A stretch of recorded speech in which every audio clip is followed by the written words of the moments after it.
Hello friends, welcome to Radhi tailoring. இந்த வீடியோவில் நம்ம பார்க்க போகிறது தையல் மிஷின் எப்படி க்ளீன் பண்ணலாம் அண்ட் ஆயில் எப்படி மாற்றலாம் அப்படிங்கிறத இந்த வீடியோவில் நம்ம பார்க்க போகிறோம். நான் யூஸ் பண்ணுறது ஜாக் F4 மிஷின். இந்த மிஷின் நான் யூஸ் பண்ணிகிட்ருக்கேன்.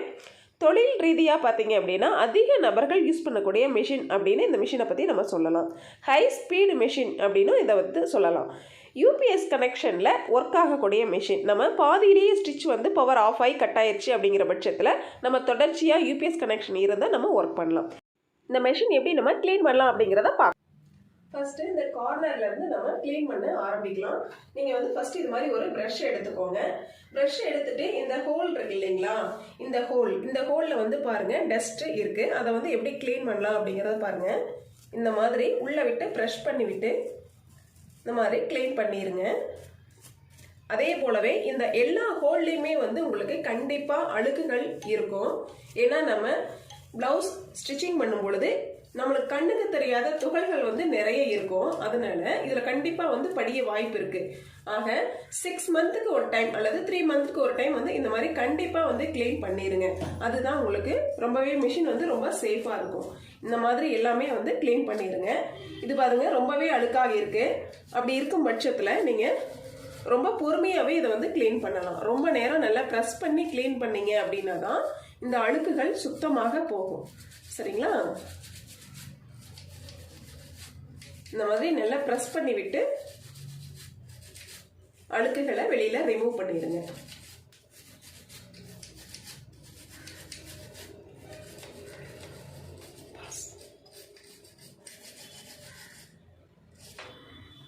இதை ஃபுல்லாக நான் க்ளீன் பண்ணிட்டே பாருங்க. அடுத்தது இந்த ஒயிட் கலர் இருக்கு இல்லைங்களா, இந்த ஒயிட் கலரை நம்ம இந்த மாதிரி லைட்டாக ப்ரெஸ் பண்ணி விட்டீங்க அப்படின்னா மேலே வந்துடும்.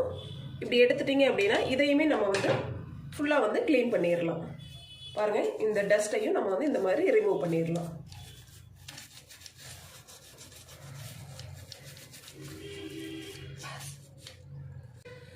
பாருங்க, இந்த மாதிரி நான் க்ளீன் பண்ணிட்டேன். சுத்தமாக க்ளீன் ஆயிடுச்சு. இப்போ நம்ம எடுத்தோம் இல்லைங்களா, அதை இது மாதிரி மேலே போட்டுக்கலாம்.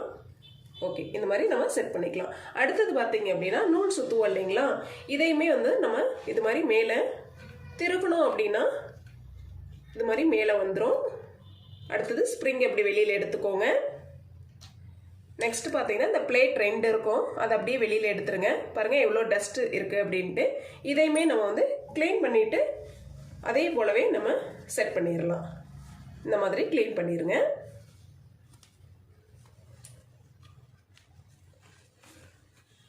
இதை ஃபுல்லாகவே இந்த மாதிரி இந்த பிளேட் ஃபுல்லாக க்ளீன் பண்ணிடுங்க.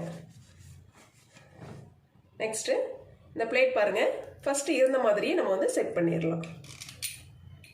இந்த மாதிரி வச்சுக்கோங்க.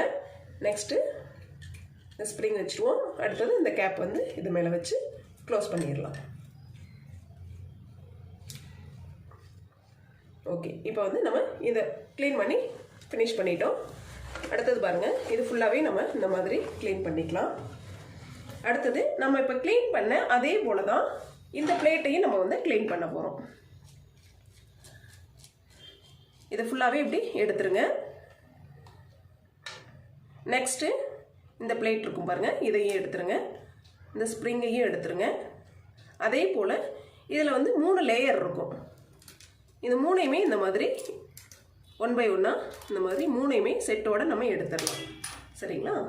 இப்போ அதே போலவே நம்ம கிளாத் வச்சு நல்லா இந்த மாதிரி தொடச்சி டஸ்ட் ஃபுல்லாகவே நம்ம எடுத்துடுறோம்.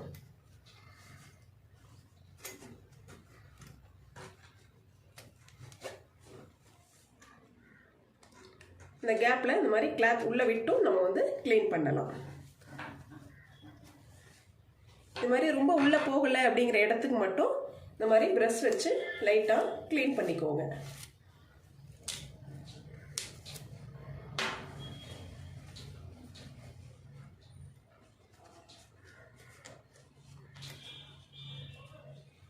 இப்போ நம்ம மறுபடியும் அதே போல் செட் பண்ணிடலாம்.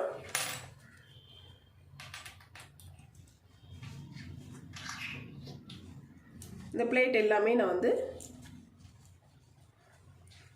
க்ளீன் பண்ணிட்டேன். இதில் சின்ன பிளேட் ஒன்று இருக்குது, அதையும் வச்சுக்குவோம். ஃபஸ்ட்டு இதை செட் பண்ணுங்கள். நெக்ஸ்ட் வந்து இந்த பெரிய பிளேட் செட் பண்ணிடுங்க. அதுக்கு அடுத்தது குட்டியாக ஒரு வாசர் மாதிரி இருக்கும், அதையும் வந்து செட் பண்ணிடுங்க. நெக்ஸ்ட்டு தான் வந்து இந்த பிளேட் செட் பண்ணணும். அடுத்தது பார்த்தீங்க அப்படின்னா இந்த மாதிரி செட் பண்ணிக்கலாம். நெக்ஸ்ட்டு இந்த இடத்துல பாருங்கள், இந்த மாதிரி நம்ம வந்து செட் பண்ணிக்கலாம்.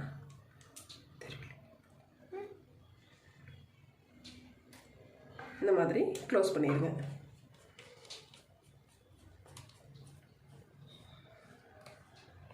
இது தேவையான அளவுக்கு நம்ம வந்து அட்ஜஸ்ட் பண்ணிக்கலாம். நூல் ரொம்ப லூஸாக வேணும் அப்படின்னா நம்ம வந்து லூஸ் பண்ணிக்கலாம், இல்லை டைட்டாக வேணும் அப்படிங்கிற பட்சத்தில் தையல் டைட்டாக வேணும்னா இது மாதிரி நம்ம டைட் பண்ணிக்கலாம். ஸ்டிச் பண்ணுறப்ப நம்ம இதை வந்து எக்ஸ்ட்ரானாகவும் பண்ணிக்கலாம், கம்மியாகவும் வச்சுக்கலாம். நம்மளுக்கு தையலுக்கு தகுந்த மாதிரி வச்சுக்கலாம். மிஷின் வந்து நம்ம தச்சிட்டு இருக்கும் பொழுது பாருங்கள், இந்த இடத்துல ஆயில் வந்து மேலே வர்ற மாதிரி இருக்கும். இந்த ஆயில் வந்து ரொம்ப மங்கலாக இருக்குது அப்படின்னா நம்மளுக்கு ஆயில் வந்து ரொம்ப க்ளீனாக இல்லை அப்படிங்கிறது அர்த்தம். டஸ்ட் ஆயிருச்சு அப்படிங்கிறது அர்த்தம். இந்த ஆயில் வந்து மங்கலம் ஆயும் நீங்கள் க்ளீன் பண்ணாமல் விட்டுட்டீங்க அப்படின்னா இந்த மங்கலான பகுதி அழுக்குகள் எல்லாமே உங்களுக்கு மிஷின் ஃபுல்லாக வந்து ஸ்ப்ரெட் ஆயிரும். ஆக இந்த ஆயில் வந்து மங்கல் ஆகிறதுக்கு முன்னாடியே நீங்கள் வந்து மாற்றிடணும். இப்போ எப்படி மாற்றலாம் அப்படிங்கிறத பார்க்கலாம். மிஷினுடைய பேக் சைடில் இது மாதிரி ஒரு ஸ்டிக் இருக்கும். இந்த ஸ்டிக் எதுக்காக அப்படின்னா நம்ம மிஷினை வந்து இந்த மாதிரி தூக்கி ஆயில் வந்து மாற்றும் பொழுது பாருங்கள், இல்லை ரிப்பேர் பண்ணும் பொழுது இந்த மாதிரி தாங்கிக்கிறதுக்காக தான் அந்த ஸ்டிக் வந்து கொடுத்துருக்காங்க. இந்த மாதிரி அதில் உட்காந்துக்கும். மிஷினை வந்து இப்போ நம்ம ஆயில் வந்து ஃபுல்லாகவே க்ளீன் பண்ண போகிறோம். பாருங்கள் மிஷினை வந்து இந்த பக்கமாக சாய்ச்சி வச்சுருக்கேன். உள் பக்கம் பாருங்கள் எவ்வளோ டஸ்ட்டுகள் இருக்குது அப்படின்ட்டு. கிளாத்தினுடைய பிசுறுகள் வந்து பாருங்கள் எவ்வளோ டஸ்ட்டுகள் இருக்குது அப்படின்ட்டு. இதை வந்து கண்டிப்பாக க்ளீன் பண்ணணும். அதே போல் பாருங்கள் ஆயில் வந்து மங்கலாயிருச்சு. மங்கலாகிறப்ப கீழே வந்து படிமானங்களாக அந்த அழுக்குகள் வந்து தங்கிரும். இது மிஷினுக்குள்ளே போச்சு அப்படின்னா மிஷின் வந்து ரொம்ப ரிப்பேர் செய்ய மாதிரி ஆயிரும். அதனால கண்டிப்பாக வந்து ஒரு 6 மாதத்துக்கு ஒரு டைம் ஆயில் கண்டிப்பாக மாற்றிடுங்க. இது எப்படி மாற்றலாம் அப்படிங்கிறத நம்ம வந்து பார்க்கலாம். ஃபஸ்ட்டு வந்து இதை க்ளீன் பண்ணிக்கலாம்.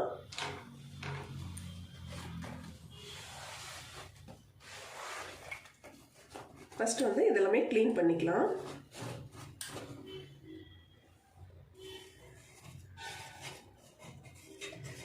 பாருங்கள் எவ்வளோ டஸ்ட் இருக்குது அப்படின்ட்டு.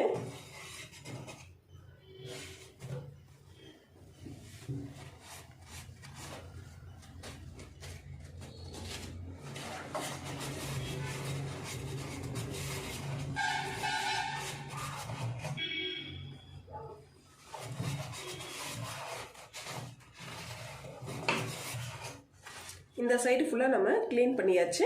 அடுத்தது ஆயில் எப்படி மாற்றணும் அப்படிங்கிறத இப்போ நம்ம வந்து பார்க்கணும். பாருங்கள் இதில் வந்து ஹை லோ அப்படின்னு 2 வந்து லைன் வந்து போட்டிருப்பாங்க. ஹையில் இருக்கிறப்ப நம்ம வந்து ஆயில் ஊற்ற தேவையில்லை. லோ ஆயிருச்சு அப்படின்னா நம்ம வந்து ஆயில் கண்டிப்பாக மாற்றி ஆகணும் அப்படிங்கிறத இதன் மூலியமாக நம்ம வந்து செக் பண்ணிக்கலாம். இப்போ வந்து 2க்கும் சென்டரில் இருக்குது. பட் ஆனால் வந்து டஸ்ட் வந்து அதிகமாகிருச்சு அப்படிங்கிறதுனால நான் ஆயிலை வந்து மாற்றிடுறேன். லோக்கு வரணும்னு நீங்கள் எதிர்பார்க்க வேண்டாம். டஸ்ட் ஆயிருச்சு அப்படின்னாலே நீங்கள் வந்து கண்டிப்பாக ஆயில் மாற்றிடுறது மிஷினுக்கு ரொம்ப சேஃப்டியாக இருக்கும். ஆக நம்ம வந்து இப்போ ஆயில் மாற்றுறது எப்படின்னு பார்க்கலாம். இந்த இன்ஸ்ட்ருமெண்ட் எடுத்துக்கோங்க. இந்த இடத்துல பாருங்கள் ஒரு ஸ்க்ரூ வந்து இருக்கும்.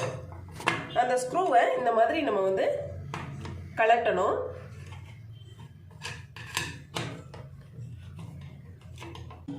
ஃபஸ்ட்டு நம்ம இந்த ஸ்க்ரூவை வந்து எடுத்துடலாம். பாருங்கள் இந்த மாதிரி ரவுண்ட் இருக்கும், இந்த காந்த மாதிரி இருக்கும். இதை வந்து வெளியில் எடுத்துடலாம். எடுத்து வச்சுட்டு அடுத்தது இந்த ஸ்க்ரூ வந்து எடுங்க. அப்போ தான் கொஞ்சம் ஃப்ரீயாக வரும் உங்களுக்கு. இப்போ பாருங்கள் நல்லா ஃப்ரீயாகவே வருது.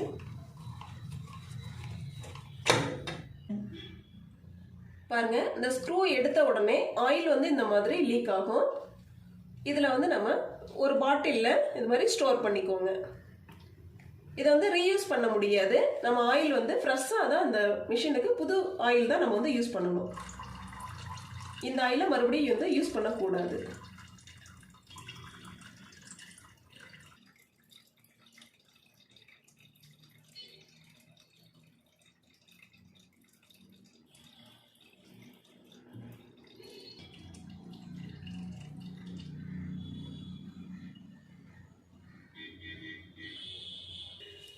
ஆயில் வந்து நம்ம ரிமூவ் பண்ணதுக்கப்புறம் எப்படி அழுக்குகள் தெரியுது அப்படின்னு பாருங்கள். இந்த ஆயில் ஃபுல்லாகவே நம்ம எடுத்துடலாம்.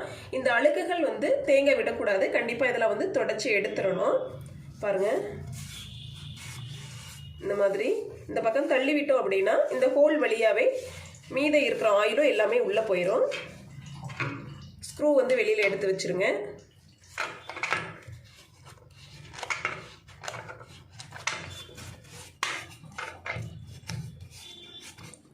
மீத இருக்கிற ஆயில் அனைத்துமே இந்த மாதிரி தள்ளி விட்டுருங்க. வாசர் வந்து 4 பக்கமும் இருக்கும். இந்த வாசர் வந்து நம்ம வெளியில் எடுத்துடலாம். இந்த மாதிரி வெளியில் எடுத்துருங்க.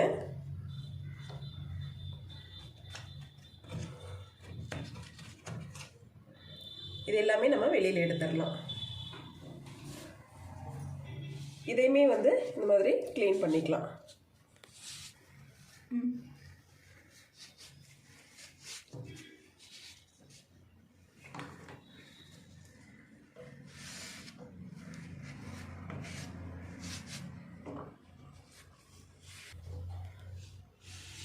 ஓகேவா?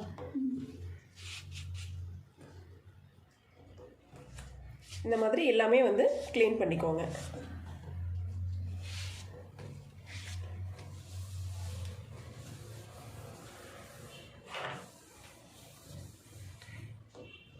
வாசர் ஃபுல்லாக நம்ம வந்து க்ளீன் பண்ணியாச்சு. அடுத்தது பாருங்கள், நம்ம ஸ்டிச் பண்ணும் பொழுது ஊசிகள், டஸ்ட்டு, நூல், இந்த மாதிரி த்ரெட் எல்லாமே வந்து இந்த பக்கம் இருக்கும். இது எல்லாமே வந்து வெளியில் எடுத்துருங்க. மிஷினுக்கும் இந்த டேபிளுக்கும் இடையில கேப் இருக்கிறதுனால சின்ன சின்ன ஊசிகள்லாம் வந்து உள்ளார போக வாய்ப்பு இருக்குது. அதனால எல்லாமே நீங்கள் உள்பக்கம் இருந்தது அப்படின்னா அந்த மாதிரி வெளியில எடுத்துருங்க. இதையுமே வந்து கார்னர்லேயும் ஃபுல்லாக அந்த மாதிரி க்ளீன் பண்ணிடுங்க.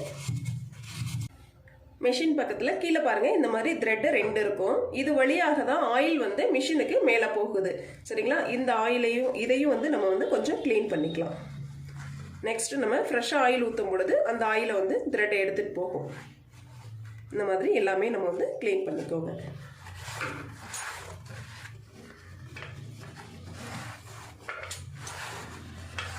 டஸ்ட்டுகள் 1, 2 இருந்தாலும் இந்த மாதிரி ஃபுல்லாகவே வந்து க்ளீன் பண்ணிவிடுங்க.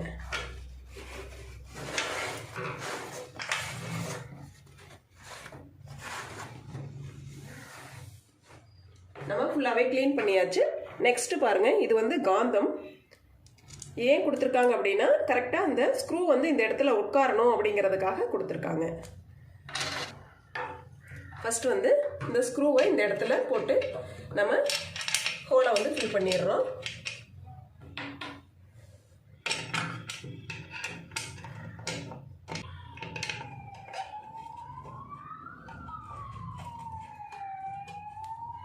இந்த மாதிரி டைட் பண்ணிக்கலாம். இந்த காந்தத்தை இந்த மாதிரி மேலே போட்டுக்கோங்க. நெக்ஸ்ட் டைம் நம்ம வந்து ஆயில் இருக்கும் பொழுது ஸ்க்ரூ வந்து சரியாக லூஸ் பண்ண முடியல அப்படிங்கிறப்ப ஆயில் மாற்றுறப்ப நம்ம சிரமப்படக்கூடாது அப்படிங்கிறதுக்காக தான் இந்த காந்தம் வந்து நம்மளுக்கு கொடுத்துருக்காங்க. கரெக்டாக அந்த காந்தத்துக்குள்ளார நம்ம வந்து இப்படி வச்சோம் அப்படின்னாலே டக்குன்னு வந்து அட்டாச் ஆகிக்கும். அதுக்காக தான் வந்து நம்மளுக்கு இந்த காந்தம் வந்து கொடுத்துருக்காங்க. நெக்ஸ்ட்டு சைடில் இருக்கிற இந்த ஸ்பாஞ்ச் வந்து உள்ளார இந்த மாதிரி செட் பண்ணிக்கலாம்.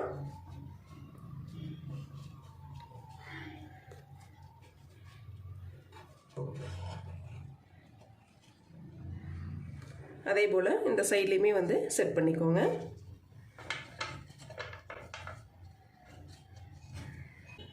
நெக்ஸ்ட்டு நம்ம இது மாதிரி வந்து ஆயில் எடுத்துக்கோங்க. இந்த மாதிரி ஆயில் வந்து வாங்கிக்கோங்க. கிட்டத்தட்ட 1 லிட்டர் வந்து 150 ரூபா வரும். அது ஒவ்வொரு ஷாப்பை பொறுத்து நம்மளுக்கு ரேட் வந்து சேஞ்ச் ஆகும். 1 லிட்டர் வந்து நான் 150 ரூபாய்க்கு வாங்கியிருக்கேன். இந்த மாதிரி வந்து 1 லிட்டர் எடுத்துக்கோங்க. 1 லிட்டர் ஃபுல்லாக நம்ம ஊற்ற போகிறது கிடையாது. தேவையான அளவு மட்டும் நம்ம வந்து ஊற்றிக்கலாம். பாருங்கள், இந்த மாதிரி ஃபில் பண்ணிக்கோங்க.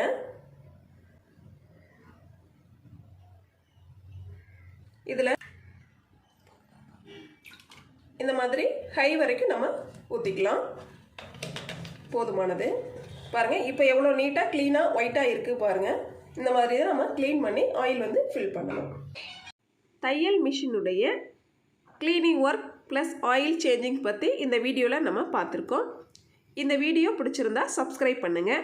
உங்கள் வீட்லேயும் இது மாதிரி மிஷின் வச்சுருந்தீங்க அப்படின்னா உங்களோட கருத்துக்களை கமெண்ட் செக்ஷனில் சொல்லுங்கள். Thank you friends.